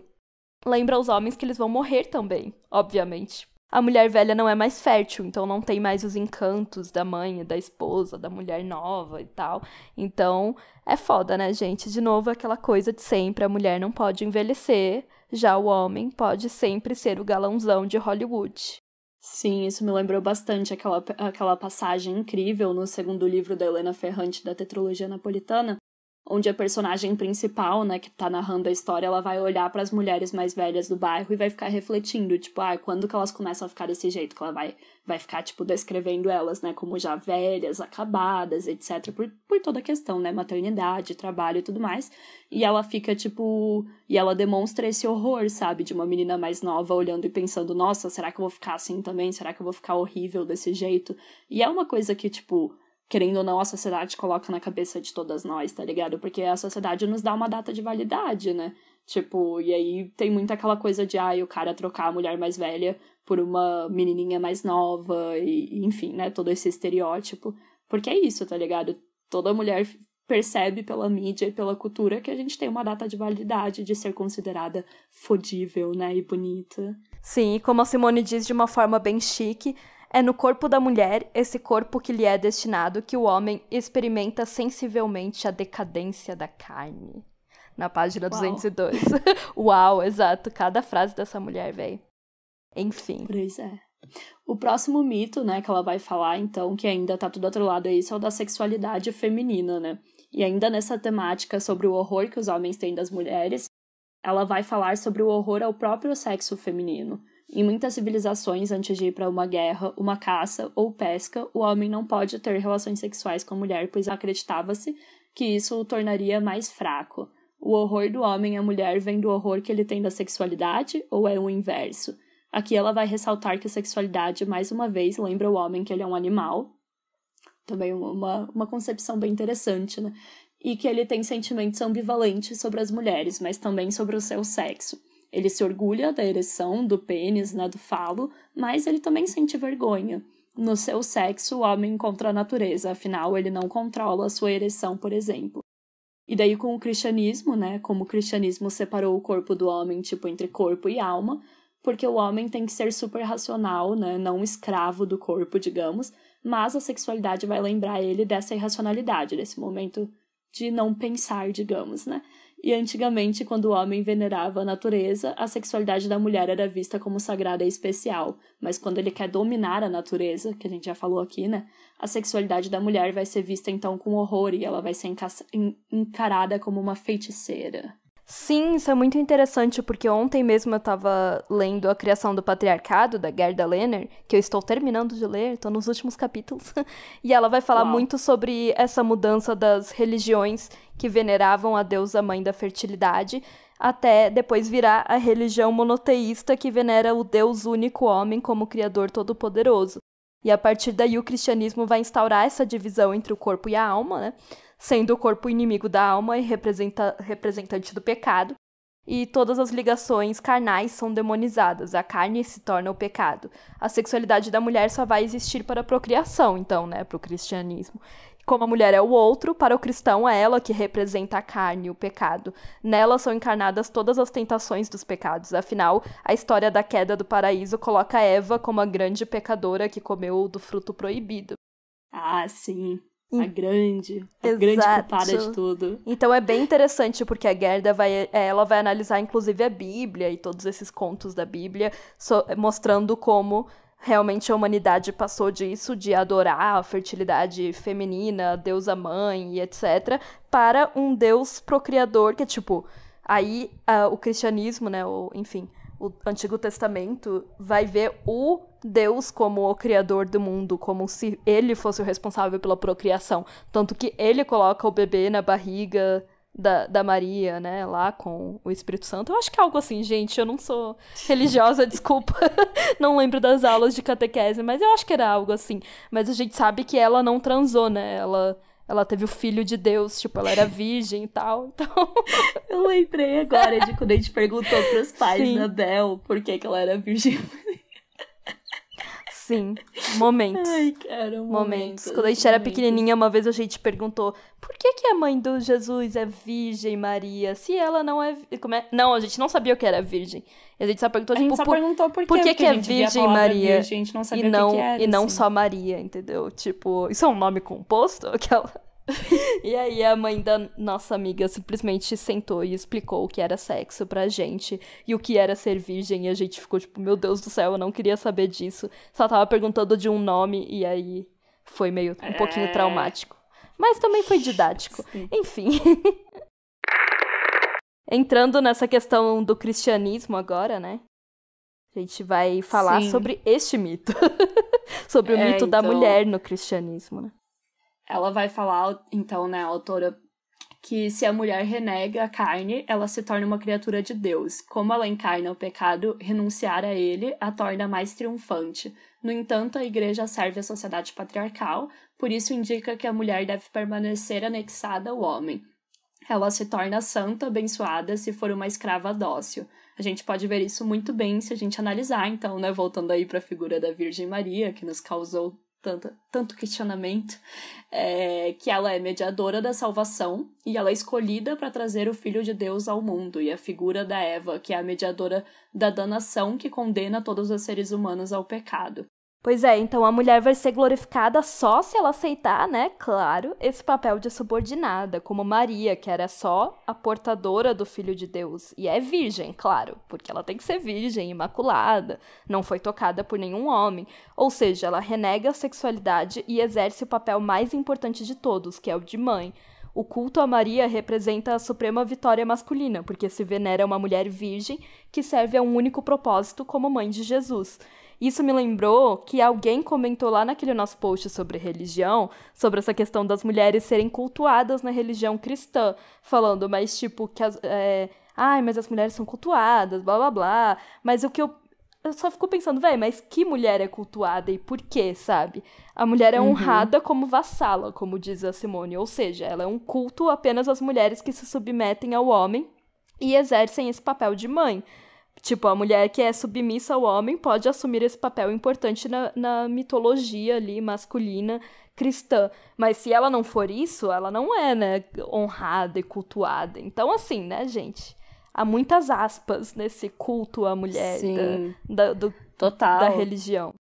E, de novo, voltando ali para a criação do patriarcado, ela fala sobre isso, que essa transição, né, que ela analisa o livro do Gênesis da Bíblia, essa transição entre a veneração da mulher enquanto aquela que dá a vida, a deusa da fertilidade, que gera a vida, para a noção de que quem dá a vida é um homem, mesmo que seja através da figura do Deus, mas que esse Deus sempre é masculino. E aí coloca que o Deus que colocou a semente no ventre de Maria.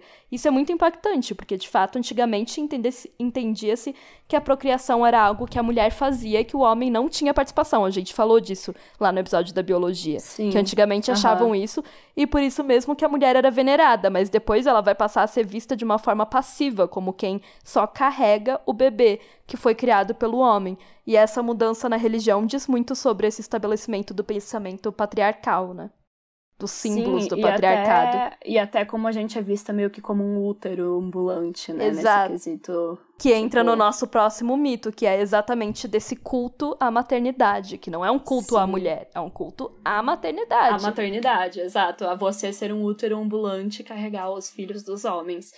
E por isso mesmo a mulher vai passar a ser cultuada como mãe, e ela representa a encarnação do bem, né? Quando ela é mãe. Nas páginas 215 e 216, a Simone vai dizer, então, desde que foi escravizada como mãe, é primeiramente como mãe que será querida e respeitada. Das duas faces da maternidade, o homem não quer mais conhecer senão a sorridente. O homem não quer ser mulher, mas sonha com envolver em si tudo o que existe e também, portanto, essa mulher que ele não é. No culto que rende a mãe, tenta apropriar-se de suas riquezas estranhas. Reconhecer-se filho é reconhecer a mãe em si. É integrar a feminilidade enquanto ligação com a terra, a vida e o passado. E é isso, né? Daí tem todo esse culto da mãe heróica, que faz tudo pelos filhos, que é a guardiã da moral, que obedece ao homem, que conduz o filho pelo caminho certo. E que aqui vai entrar toda aquela noção da mãe como a única responsável pelo filho, né? Que também é a única culpada também, né? Pela sociedade se o filho faz algo de errado. Então, de novo, a gente entra pra questão de nossa, parece que esse mito tá querendo, tipo, beneficiar as mulheres, mas aí depois você percebe que, não, né, tudo recai sobre a gente. Então, por um lado, a gente é, tipo, incrível e maravilhosas quando tá sendo mãe, porque, ai, que coisa bonita, e blá, blá, blá. Mas, por outro, né, se o filho faz qualquer coisa de errada perante a sociedade, eles vão culpar a mãe, porque é tudo culpa dela. E, por outro lado, também há o nojo, né, da mãe. A figura da sogra representa bem isso até hoje na cultura popular. Ela aparece como uma mulher velha e ruim, né? E tem muitas piadinhas sobre a sogra malvada e tudo mais. E a sogra lembra o homem do que a esposa dele vai ser no futuro. E daí, enfim, todo mundo sabe que tem muita piadinha sobre isso e tudo mais, né? E justamente essas representações, e mais algumas, claro, foi o que eu estudei no meu TCC em 2018, né? Então, por isso que eu acho tão interessante falar sobre esse assunto. Para mim, o culto à maternidade, tanto ele pelo lado positivo quanto a repulsa, são duas coisas que mostram muito, muito a realidade da sociedade misógina. Porque, basicamente, na minha pesquisa, né, eu queria falar sobre a série The Handmaid's Tale, que é a adaptação do livro Conto da Aia, e a princípio eu ia fazer uma análise sobre como a distopia mostra a violência contra a mulher. Se vocês já assistiram, vocês sabem, né, porque é bem violenta. Mas a minha orientadora, né, na metade do processo de pesquisa, ela olhou e falou, tipo, você tem que escolher alguma coisa, porque tinha muita coisa. Tinha a questão do estupro, tinha várias questões ali dentro de violência, né? Tinha violência verbal, tinha violência física e tudo mais, que a série vai mostrar. Pra quem já assistiu, né? Acho que vocês entendem. E aí eu olhei e eu falei, bom, né? Como elas falaram que eu tinha que escolher eu acabei escolhendo a maternidade. E eu fiquei vários meses lendo sobre a representação da mãe na cultura do audiovisual para entender mais sobre, porque eu nunca tinha ido estudar, né? E fazia muito sentido para mim escolher isso, porque era uma categoria que, tipo, pelo menos dentro da série, que na sociedade também, tipo, você pode pegar ela para analisar várias formas de violência contra a mulher. E no fim eu acabei criando categorias de análise baseadas nas categorias da Ian Kaplan, que é uma autora norte-americana, e no trabalho dela ela analisa filmes antigos do gênero melodrama e como eles representavam a mãe. E aí ela vai falar muito dessa mãe altruísta que a gente tá falando aqui, e por outro lado ela vai falar também da mãe, tipo, megera, que seria aquela que, tipo, faz as coisas por ela mesma, que pensa nela mesma, né? Enfim, que absurdo. E nos filmes que ela analisa, né, dificilmente vai existir um meio termo, então ela coloca essa distinção, assim, entre a mulher que é, tipo, diabo e a mulher que é, tipo, anjo, sabe? E mostra como, tipo, essas duas representações são péssimas. Porque a diabo é, tipo, ai, não cuida dos filhos, só sai de casa, enfim. Ela é bem sexual também, né? Tem isso. E a outra, que é angelical, ela, tipo, não tem vida própria, sabe? Ela só vive pros filhos e ela é super, tipo... Nunca tem outras, tipo, nunca mostra ela tendo relações sexuais, porque ela é pura, né? Então tem essa coisa da Virgem Maria. E aí, quando eu levei isso pra série, foi de uma forma bem diferente, porque, obviamente, é uma distopia e tudo mais, mas deu pra fazer um paralelo bem interessante, assim, porque na série as aias são cultuadas também, né, por poderem ter filhos, porque toda a premissa da série é que as mulheres, a grande maioria, não consegue mais ter, né, e ao mesmo tempo isso é o que escraviza elas. Então eu criei categorias que, tipo, por exemplo, justificativa pra violência, que é quando a série vai estuprar as personagens com a justificativa de que seria pra elas serem mães, né, e ao mesmo tempo existe a categoria da maternidade sagrada, que mostra que em Gilead aquilo ali existe todo um culto em torno da maternidade. E é bem interessante, porque tem cenas que, por exemplo, elas estão, tipo, naquele quartel general lá delas horrível, né? Nos flashbacks da June. E a tia Lídia, né, tá falando, tipo, ai, porque vocês são abençoadas. E elas ficam, tipo, nós somos abençoadas. E daí no rosto de todas delas tá, tipo, muita dor e sofrimento, assim. Sim, enfim, muito abençoadas mesmo. Super. E aí... Pra mim, isso representa muito bem esses cultos que a gente tem hoje em dia, sabe? Tipo, claro, não é talvez de uma forma tão óbvia, mas dentro do audiovisual foi muito interessante pegar esses elementos, porque enquanto a fala falava uma coisa, os rostos das atrizes mostravam outra, tá ligado? Exato. E é bem, bem zoado, assim, porque ele tem o rosto da Elizabeth Moss, que ela tá com aquele rosto de sofrimento e dor, e daí tem as outras que estão todas zoadas, tipo a Janine, que tinham tirado o olho lá e tudo mais, e ao mesmo tempo elas estão repetindo, nós somos abençoadas, nós somos privilegiadas, não sei o que lá, e aí você fica tipo, enfim, né? Foda, véi. Lendo o Segundo Sexo, essa parte do culto à maternidade, toda essa parte do mito, na verdade, eu lembrei bastante também do conto da Aya. E todas essas questões, sim, assim, realmente conversa bastante. E na época do meu TCC eu não tinha nem lido ainda, né? Tipo, pois é. Se eu tivesse lido, com certeza eu teria inserido muito. Tipo, eu falei um pouquinho da Simone quando eu contextualizei, né? Tipo, gênero e, enfim. Sim, mas não essa questão aí dos mitos, né? Exato. Mas eu não cheguei nessa parte, porque eu não tinha lido ainda o livro. E aí, hoje em dia, eu leio e eu faço essa conexão bem grande com a própria pesquisa que eu fiz, porque na época eu fiquei pensando muito, assim, como a mãe é representada no audiovisual, que tem tudo a ver com esses mitos, né? Porque, de novo, mito e audiovisual e comunicação é algo que dá pra conectar muito. Eles vão ser transmitidos através dessas coisas, dessas séries, desses filmes. Sim. Obviamente, não é uma coisa só, o mito da caverna de Platão, tipo, não é só uma coisa oral hoje em dia, né? Tá na literatura, no cinema, nas séries, etc. E bom, depois dessa questão aí da maternidade, a autora vai falar também sobre o mito da esposa. E aqui, de novo, lá vamos nós problematizar o casamento, que como a gente faz sempre. Eu juro, mesmo que a gente tentasse não fazer isso, que, enfim, não seria o caso, não tem muito como a gente fugir disso, né? Tipo, realmente não dá, gente, desculpa. Enfim, vamos continuar sempre criticando.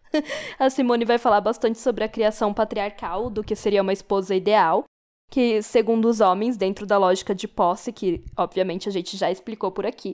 Então, na página 219, ela diz: privada de suas armas mágicas pelos rituais nupciais, econômica e socialmente subordinada ao marido, a boa esposa é para o homem o mais precioso dos tesouros.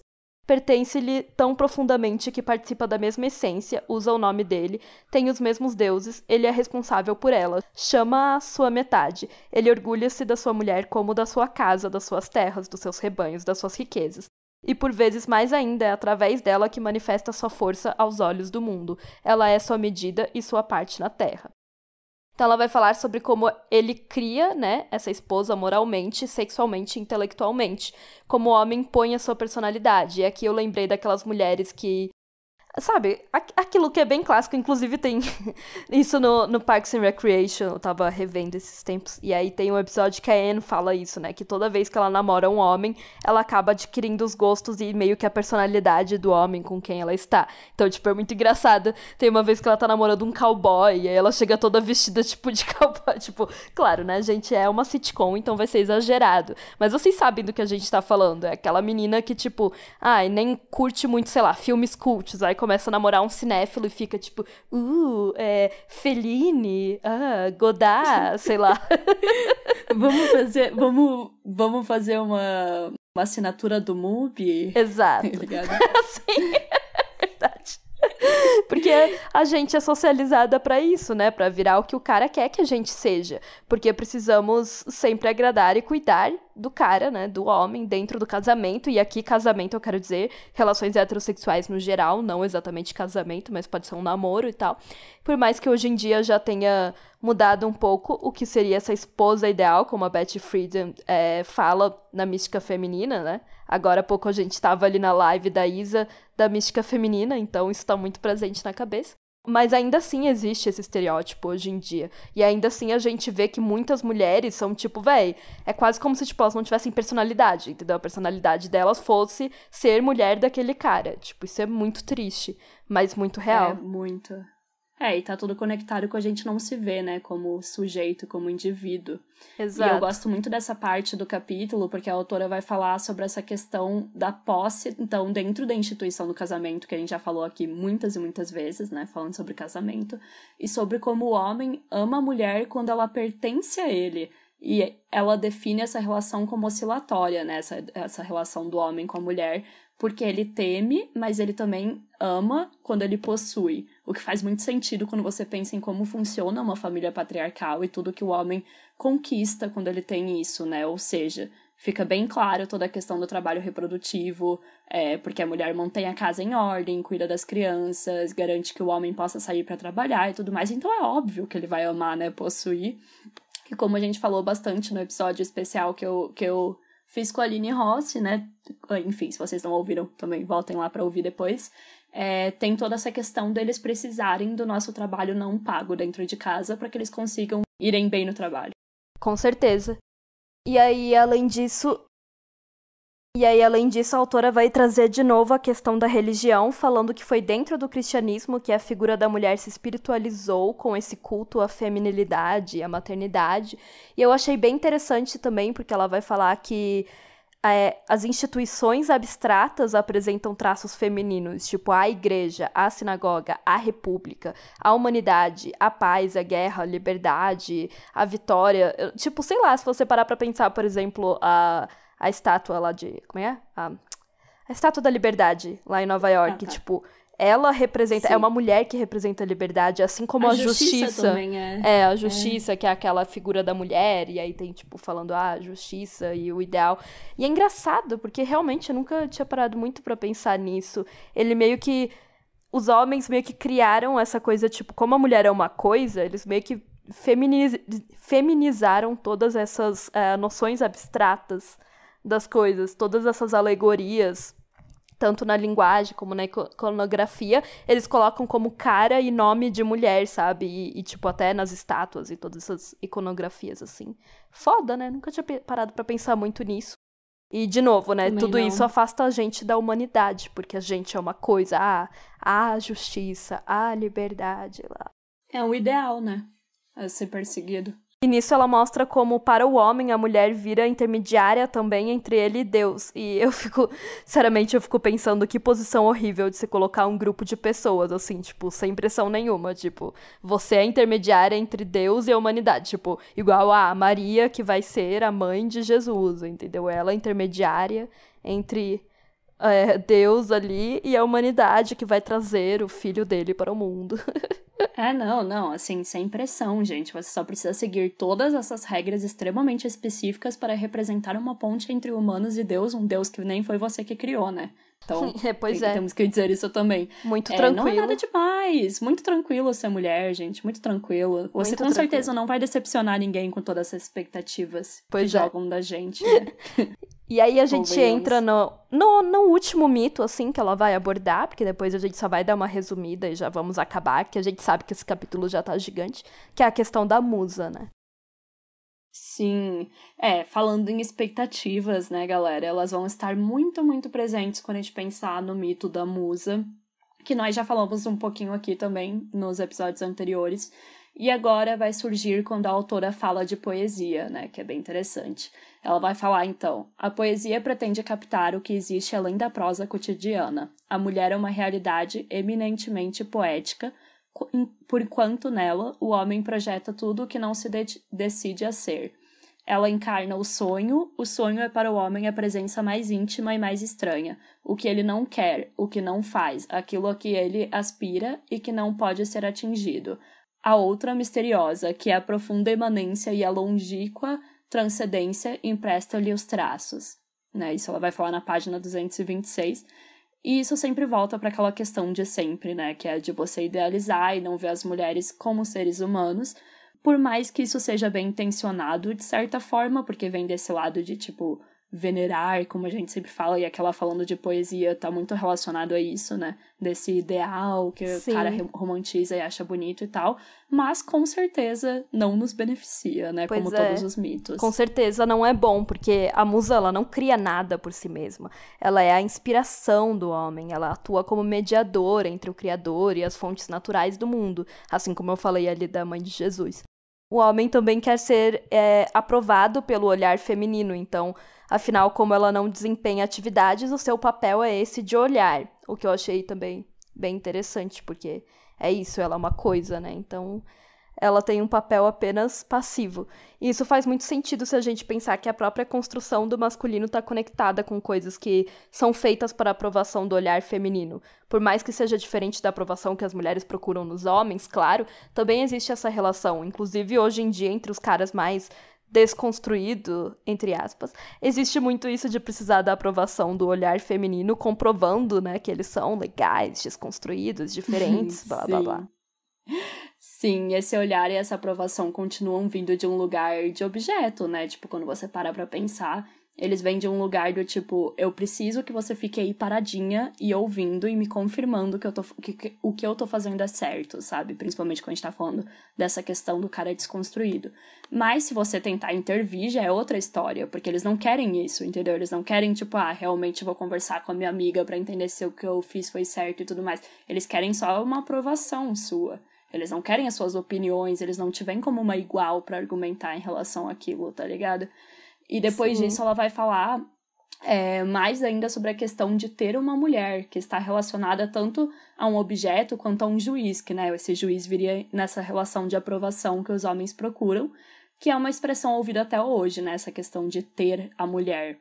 Segundo ela, a partir do momento em que a mulher é encarada como pessoa, só pode ser conquistada com seu consentimento, cumpre vencê-la. É o sorriso da bela adormecida que encanta um príncipe. São as lágrimas de felicidade e a gratidão das princesas cativas que emprestam verdade à façanha do cavaleiro.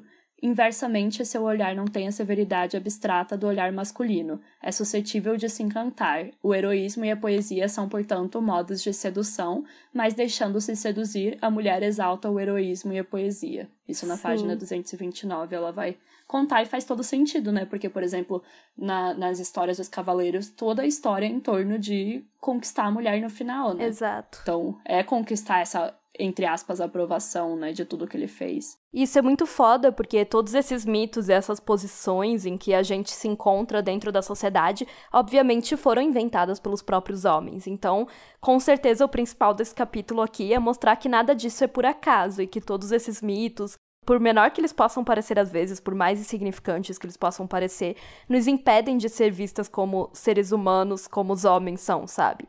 Então, a mulher é, ao mesmo tempo, inventada pelo homem, mas ela também é real, né? Porque ela existe na materialidade, óbvio, né? A gente existe, como, né, seres humanos do sexo feminino existem. Eu ia falar, se a gente não existe, quem que tá fazendo esse podcast? Exato. Você tá maluco? São vozes da sua cabeça? Mas esses mitos sobre o que é ser uma mulher foram inventados pelos homens. Por isso, a autora vai dizer que ela encarna ao mesmo tempo o sonho masculino e o seu malogro, né? Tipo, enfim, seus problemas. E sua imagem tem sempre uma dualidade, que foi o que a gente falou lá desde o início. Tipo, ela representa ao mesmo tempo a vida e a morte, ao mesmo tempo a natureza e a artificialidade, ao mesmo tempo o bem, como a Virgem Maria, e o mal, como a Eva. Ou seja, a figura da mulher é criada pelo homem, mas é sempre essa figura ambígua. Inclusive, ele mesmo quer que uma mulher... Né? Isso eu acho engraçado, né? Que é isso. Sim. Que ele quer que a mulher seja boa e má ao mesmo tempo, porque ele quer... aquela esposa perfeitinha, né, a dama durante o dia, mas, entre aspas, estou falando aquele ditado comum, tá, gente? Não me contem nisso aqui. Mas uma puta na cama, tipo... Ou seja, ele quer que a mulher seja a melhor esposa do mundo, a melhor mãe do mundo, super respeitável, maravilhosa, super, né, incrível para a sociedade, mas que faça todos os desejos dele na cama depois. Então, a gente sabe como é, né? E ela representa dessa forma tanto o bem quanto o mal. Ela é a mãe devota, mas também ele quer que ela seja aquela amante pérfida. Então... isso é só, tipo, em relação a todas essas dualidades, eu fico, caralho, os caras não puderam nem se decidir, sabe? Tipo, sim. Que pariu. E aí, pra terminar o capítulo, na página 242, ela diz... Eis, portanto, porque a mulher tem um duplo e decepcionante aspecto. Ela é tudo o que o homem aspira e tudo o que não alcança. Ela é a sábia mediadora entre a natureza propícia e o homem. É a tentação da natureza indomada contra toda a sabedoria. Do bem ao mal, ela encarna carnalmente todos os valores morais e seus contrários. Ele projeta nela o que deseja e o que teme, o que ama e o que detesta. Enquanto outro, ela é também outra e não ela mesma. Outra e não o que dela é esperado. Sendo tudo, ela nunca é isso justamente que deveria ser. Ela é perpétua decepção, a própria decepção da existência que não consegue nunca se atingir nem se reconciliar com a totalidade dos existentes. E eu achei isso muito bom. Ela é perpétua decepção. Isso diz muito, porque é tipo, a mulher nunca vai ser aquilo que os homens querem que uma mulher seja 100%. Sim, então nem já nasce decepcionando. Exato, tipo, então óbvio. É perpétua decepção, gente. É isso, é assim que nos define, entendeu? Eu queria uma camiseta escrito... Perpétua decepção. Eu vou começar a dizer oi para as ouvintes. Olá, minhas perpétuas decepções. A própria decepção da existência. Nossa, eu queria essa blusa, mas enfim. E é isso. Me identifiquei, cara. Bonito. E é isso, E chegamos ao fim, né? Finalmente. Aí eu acho que isso resume justamente aquela questão que a gente sempre fala também, como a mulher nunca ganha, tá ligado? Exato, mesmo quando a gente ganha, a gente não tá ganhando. Ela é perpétua decepção. É isso. Perpétua decepção, galera. Enfim, chegamos ao fim, então, desse capítulo gigantesco. Muito, muito obrigada se você ouviu até aqui. Se você parou várias vezes, tudo bem, normal. A gente sabe que esse episódio ficou bem grande. E é isso que começa, né, a terceira e última parte do livro. E agora, pra finalizar este episódio, eu vou ler alguns comentários. Foram só 3 que eu separei lá nos nossos posts do Instagram. Sobre o episódio passado e retrasado, né? Porque o passado, na verdade, foi a entrevista que eu fiz com a Gi. Se você não ouviu, vai ouvir porque tá bem legal, que é sobre a história das mulheres. E ele foi um episódio extra, né? Então a gente não leu comentários no final dele. E como os dois tinham o mesmo tema, eu acabei selecionando, enfim, comentários no nosso Instagram que estavam relacionados todos à questão da história das mulheres e todos os posts que a gente fez.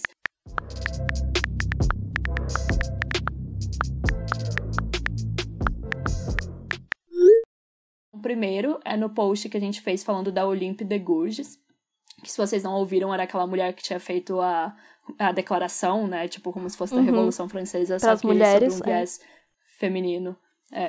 E daí, a Gata Vira-Lata, que é um podcast também, gente, ouçam, comentou: a primeira vez que me deparei com essa personagem histórico foi por um documentário sobre a ascensão das mulheres na história. Me perguntava por que quando estudei Revolução Francesa, ela não foi mencionada. Agora, estudando a história e a antropologia da mulher faz total sentido. Sempre quiseram nos calar, nos apagar, mas nossa luta ecoa pela história. Verdade, gente. Eu nunca ouvi falar dela na aula de história também. Nem eu. E, inclusive, meu amigo Marco lembrou que ele já tinha falado sobre ela pra mim. Isso é verdade, Marco. Aí depois eu vim aqui falar e eu nem lembrei, mas é real, assim. Mas é isso, né? A gente não é ensinada, obviamente. E seria tão fácil, tá ligado? Você já tá falando ali sobre o acontecimento. O que custa falar que teve uma mulher também super fodona, tá ligado? Claro. Ai, gente, pelo amor de Deus, melhorem.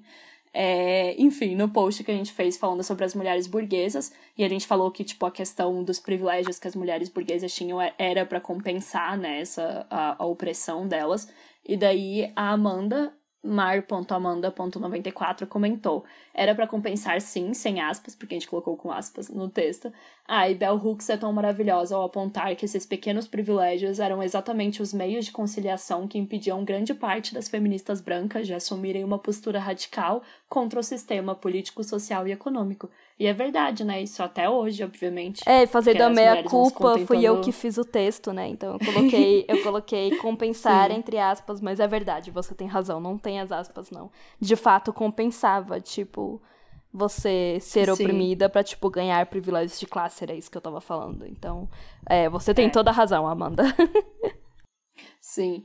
E aí, no post sobre as trabalhadoras, né, que a gente fez um post sobre as burguesas e um sobre a situação das trabalhadoras, a @florfeminista, ela comentou: quando falamos que o feminismo precisa ser anticapitalista, é porque a história está aí e não pode ser esquecida. Então é isso, eu acho que isso finaliza muito bem quando a gente tá falando da história das mulheres, né, que foi o tema dos episódios anteriores. É isso, sabe? Tipo, quando a gente fala de o feminismo tem que ser anticapitalista, e daí vem muita gente brigar e fazer birra e tal, é tipo, porra, cara, olha a história, estuda um pouquinho da história, você vai entender o porquê. E é isso, exato. Pessoal. O próximo episódio será mais um sobre os mitos criados nessa sociedade patriarcal. Apesar de hoje a gente já ter falado muita coisa, muita, e ainda vem mais por aí, que daí vai ser mais análise de obras específicas, né? É legal, mas vocês vão ver. E por hoje... vai ser... A gente vai tentar contextualizar mais, assim, porque quando eu li... Eu achei legal a análise dela, mas eu sempre fiquei muito perdida, porque eu já falei aqui em outros episódios. É muito aleatório pra gente que não conhece literatura francesa e tal. Então vamos tentar contextualizar um pouquinho. Por hoje, vamos ficando por aqui. Nos siga lá nas redes sociais, no Instagram, @pessoalepolítico, Twitter, @pessoalpodcast. E se quiserem mandar um e-mail, pode enviar para o pessoalepolítico@gmail.com. Mande seus feedbacks e comentários por lá, que é o nosso saque, pra gente ler eles aqui nos próximos episódios. Sim, e eu vou fazer o recadinho final de sempre, né? Se você tiver 2, 5, 10 reais, 15 reais, enfim, sobrando aí por mês no seu orçamento, considere apoiar o nosso trabalho em apoia.se/opessoalepolítico, né? Que é a nossa campanha. Nós já temos mais de 40 apoiadores incríveis que nos ajudam a melhorar cada vez mais a qualidade desse podcast e ainda concorrem todo mês a um livro feminista. E, além disso, com o dinheiro do financiamento coletivo, a gente também realiza doações mensais à ONG Mulheres da Luz, que trabalha com mulheres em situação de prostituição lá em São Paulo. Então, se vocês tiverem interesse, é só entrar em apoia.se/opessoalepolítico e nos apoiar com o que vocês conseguirem. Se você puder, considere nos ajudar. Se não puder, tudo bem. Só de você ouvir até aqui e ou compartilhar os episódios nas suas redes sociais ou os nossos posts já nos deixa muito feliz. Então, agradecemos muito e muito, muito obrigada por ouvirem. A gente sabe que foi um episódio longo. E é isso, galera. Fiquem em casa, fiquem seguros e até a próxima. Até a próxima, pessoal. Obrigada por ouvirem até aqui. E é isso aí. Valeu. Tchau, tchau. Tchau, gente.